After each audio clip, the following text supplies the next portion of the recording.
ที่พาพี่น้องมาเที่ยวทับไข่มุกเนาะบ้านทาโทเมืองยมราชแขวงขมวนเนาะที่ว่าเดินทางที่ว่าขี่รถถึงบ่ได้เนาะอยู่ได้ย่างออกไปประมาณอยู่ 3-4 กิโลเมตรเนาะใช้เวลาอยู่1 ชั่วโมงกว่าๆจะถึงจุดที่หมาย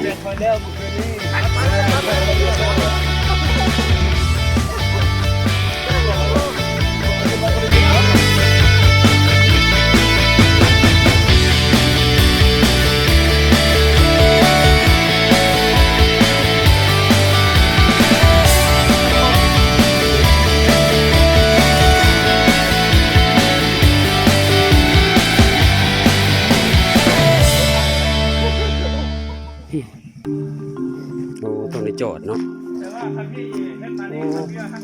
กล้าลิกล้าเนาะเขาเนาะเมื่อ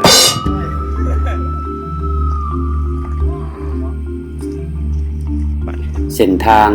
แต่นี่ไปหาถ้ำไข่มุกเนาะก็ถือว่าเป็นเส้นทางที่ยุ่งยากพอสมควรผ่านภู2-3 หน่วยเนาะผ่านป่าดงตึบหนาแต่พอผ่านพาไปได้ขึ้นภูอีกทางรถได้แล้ว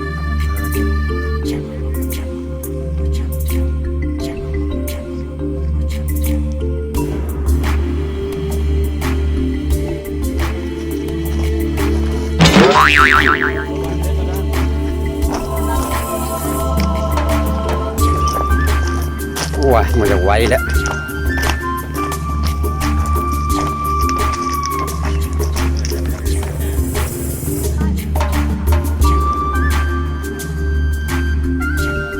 มาขึ้นตัวนี้บ้านทีมงานพวกเราได้ผ่าน2 หน่วยภูแล้วเนาะจะลงเข้าสู่เหวแล้วก็เข้าสู่ถ้ำลงไปนี้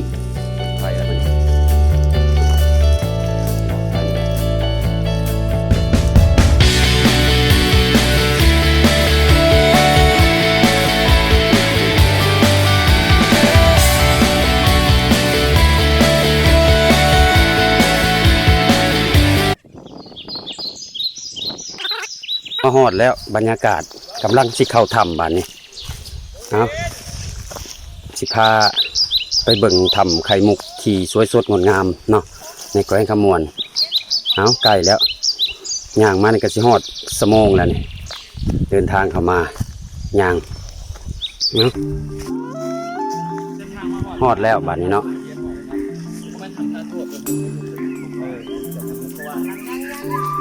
ยัง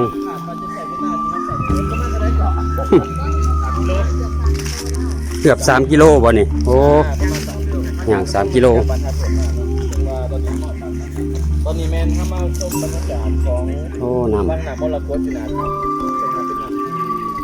จะน้องไปให้ทางสปาทาโดดเดี๋ยวใส่นั่นแหละมันจะเป็นน้ำที่ว่าเป็นเคยใช้ในน้ำเป็นน้ำตาดิบลิ้นแบบเกลือๆนี่นะครับดูบรรยากาศเนี่ยแหละมันหักทางย่างมาหน่อยสิโอ้มันเลยซึมขึ้นไปแม่นแหละกับโบดนสำนี่มาแต่เช้ามันมวนเรื่องแล้วมันลำบากเลยเนาะทีมงานกับมาฮอดเวลาเนี่ยลงสัมผัสน้ำเย็นสำเร็จเดี๋ยวปันนะรอดถึงปัน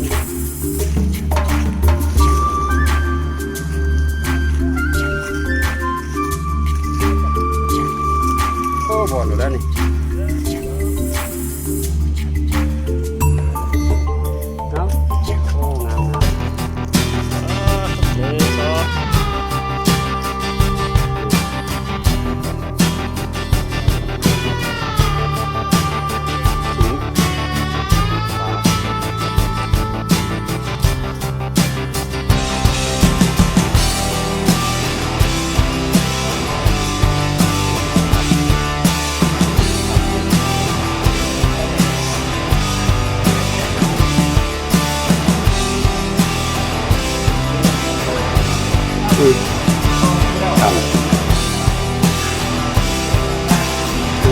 มันผ่านไปนี่เนาะ ผู้ใดเครื่องนะ ปลาแล้ว แซงจะบนท่าเลยจริง เอาเริ่มสู่เขาทำบัดนี้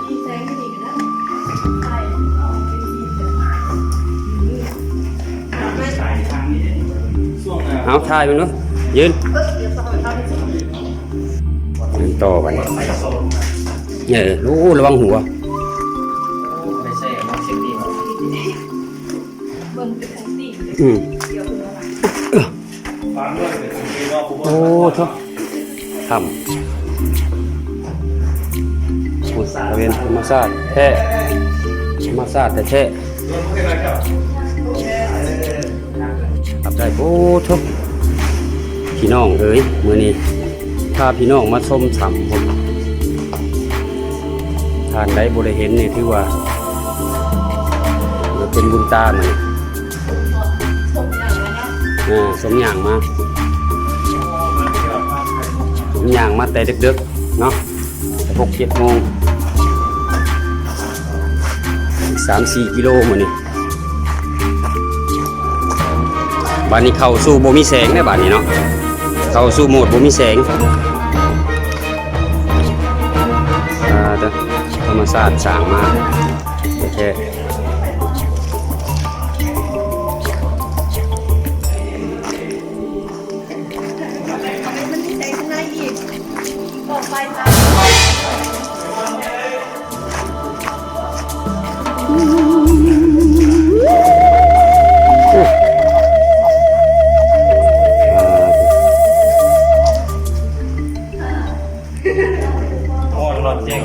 ตัวนี้บอกเห็นปะได้แสงปะ เนี่ย ได้ปะ ยิ้มยับยิ้มยับ เด็ดเอาขึ้นปล่อยขึ้นตึกมันเป็นหินอะไรเนาะนี่เนาะ เป็นอย่างสะดุ้ง เนี่ย กินไทยยังแซงเรื่องก่อน โอ้พอดีมันเป็นฝากันเด็ด ถ่ายรูปนี้ นั่งไป โอ้มีศาสตร์ครับเลยมันมืดนี่มันไฟสายใหญ่ สายใหญ่มันจังแจ้ง เขาเป็นดินที่สั่ง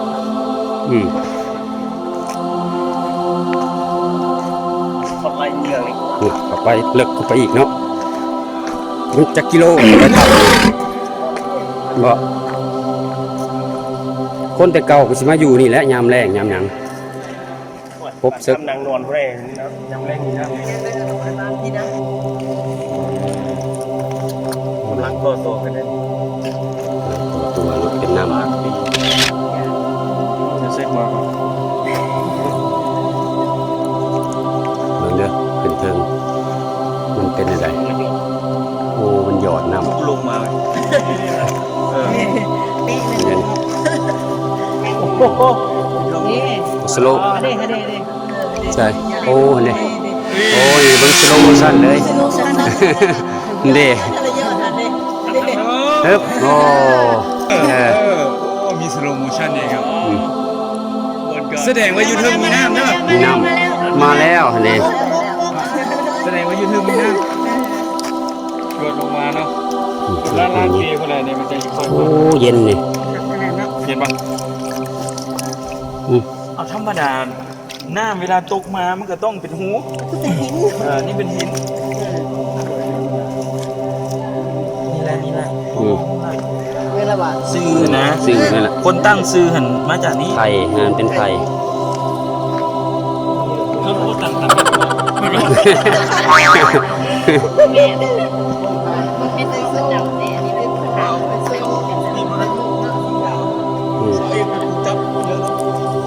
ไข่มุกไข่มุก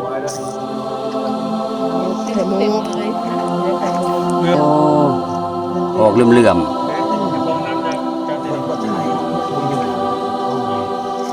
วิดีโอ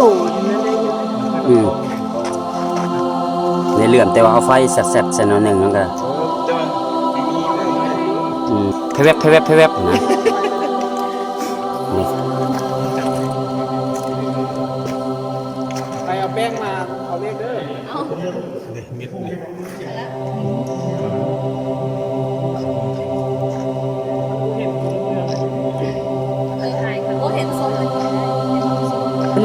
โอ้ยมันเลื่อมได้สั้นตัวจับขึ้นมาเลย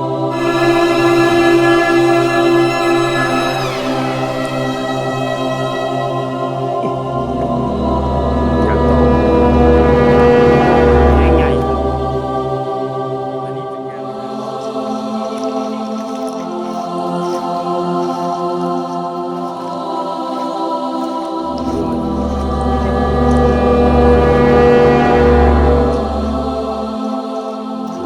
มืด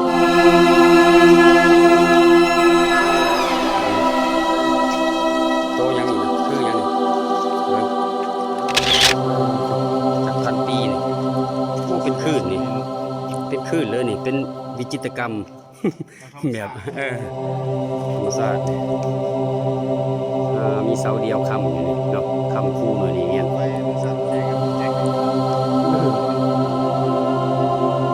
จะวน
นี่สิกลับทางเก่าก็ดิยังออกทางใหม่ได้มันเป็นผาเนาะมันอยู่เป็นสุกลง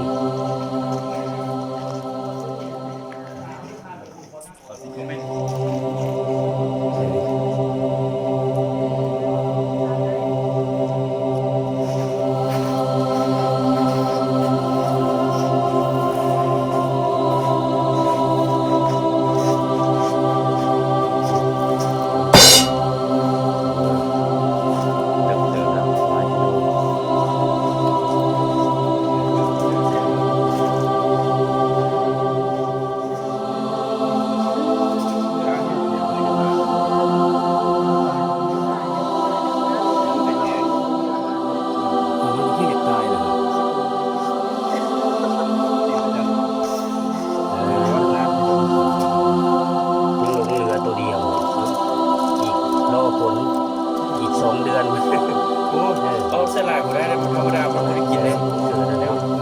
เกิดเส้นลาย พอล้านกุ้ม10 มื้อนะเลยแล้ว เ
มีส่วนเนาะ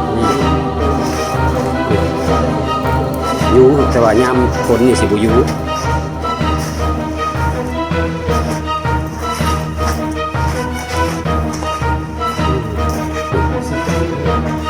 มันคือหยังตัวนี้ของผู้ชายบ่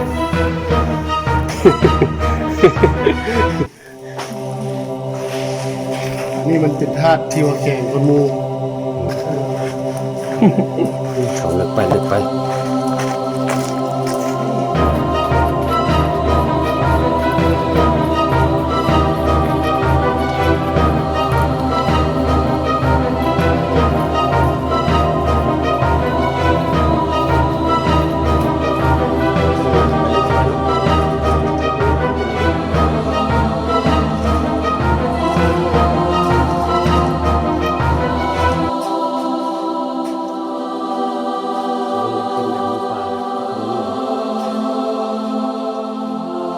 จากลูกไปน้องเล่นแถว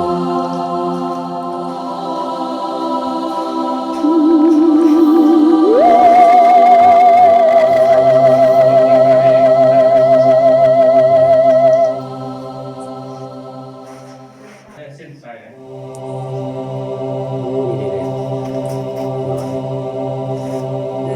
ได้ญาติมาก็เป็นอีกคนนี้ญาติ จากน้ำ จะได้ดูแล ฝนหลาย แล้ววันนี้มันคืออะไร เย็น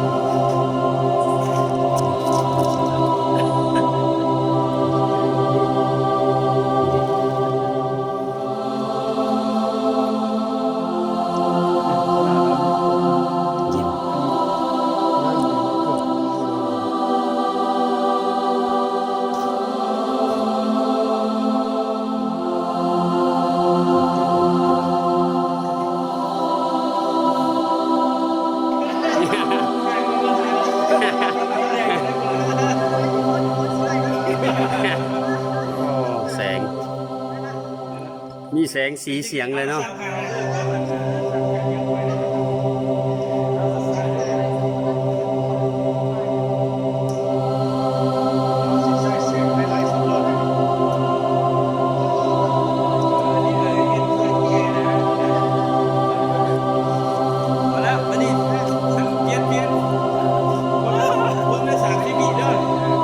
แส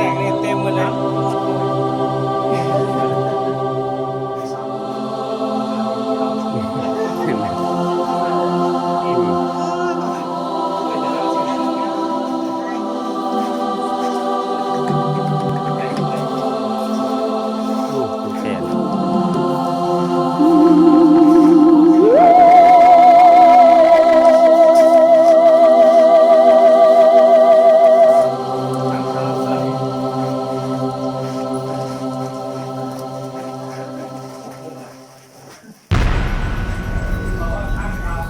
ออกแล้วบัดนี้กลับออกบัดนี้เนาะ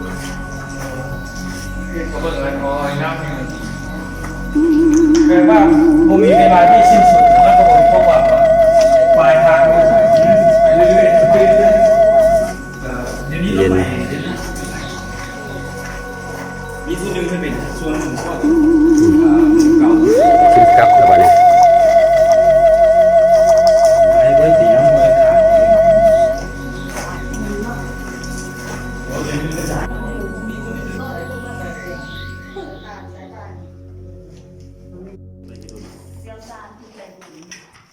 เนี่ยสมมติเดือนละครั้งได้ลองประกาศเนี่ยจะกว่ากันนี่ต้องมอบแผนกกันมอบให้แผนกที่นี่เนาะเป็นคนที่ใจเสียสละเดี๋ยวไม่ใช่สละเนี่ยไปมองให้ผมดับความเพื่อนเห็นเราตัวเลขตัวนี้นะ ว่าชีวิตมันเนาะเอามาปล่อยมันไม่เป็นหมู่มันนี่เนี่ยลงเรือมันยามฝนมา เพื่อนเลยนะมาบอกเลยว่า อันนี้ได้มาปิดงานเขาสิมาจบเท่านี้ก่อนเนาะ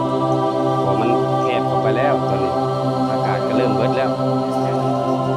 มันจะมีความเสี่ยงเข้าไปยันเมื่อยจะซอก เ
เอามือกล้อง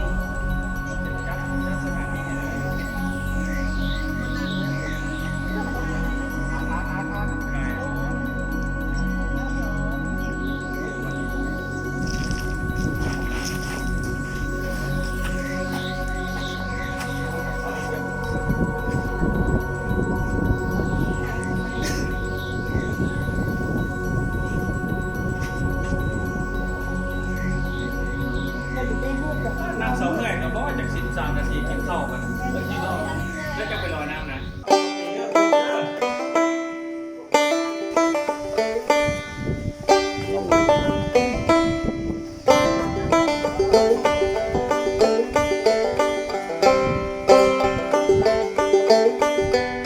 มาบนเก่าบัดนี้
จากนั้นทีมงานพวกเฮาก็ได้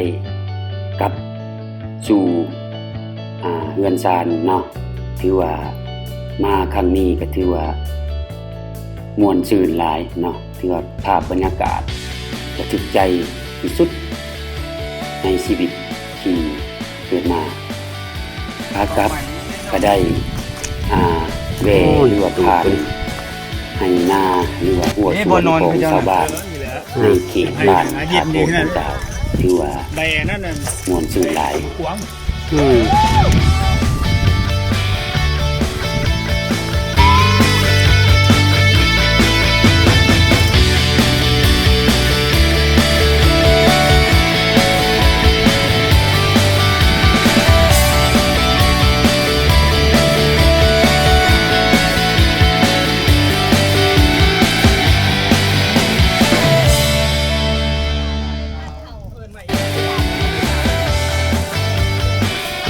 คนนี้เนี่ยดิ โอ้เมีย คนใหญ่ยังบอก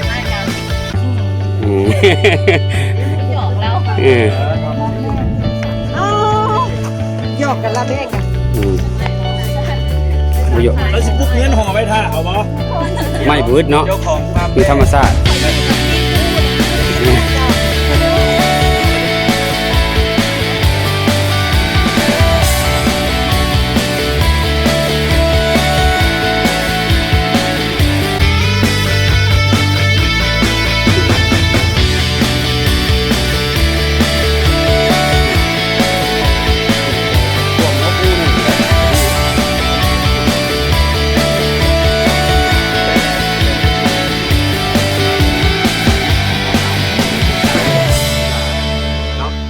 บัดนี้เฮางานขอขอบใจหลายงานนำเชิญ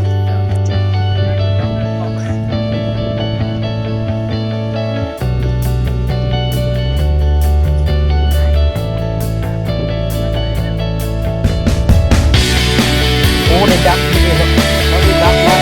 นี่เกือบจะเป็นโอ้โหรถขี่เป็นปูตัวยากอยู่เนาะ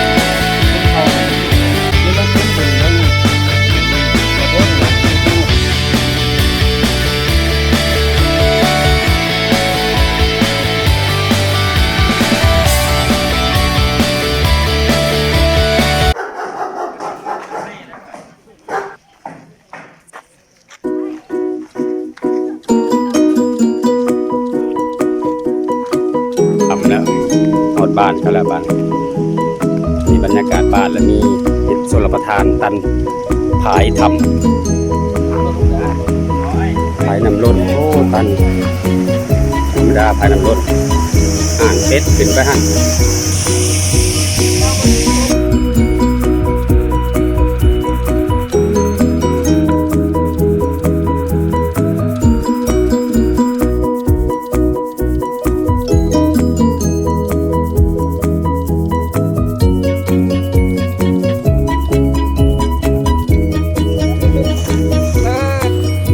มาฮอดนี่ก็สิได้กลับแล้วบ้านนี้รถมาเอาแล้วรถมาเอาแล้วเนาะเพื่อมาเที่ยวทำไข่มุกเพื่อมาฮอดนี่ก็สิได้กลับเนาะติดตามตอนต่อไป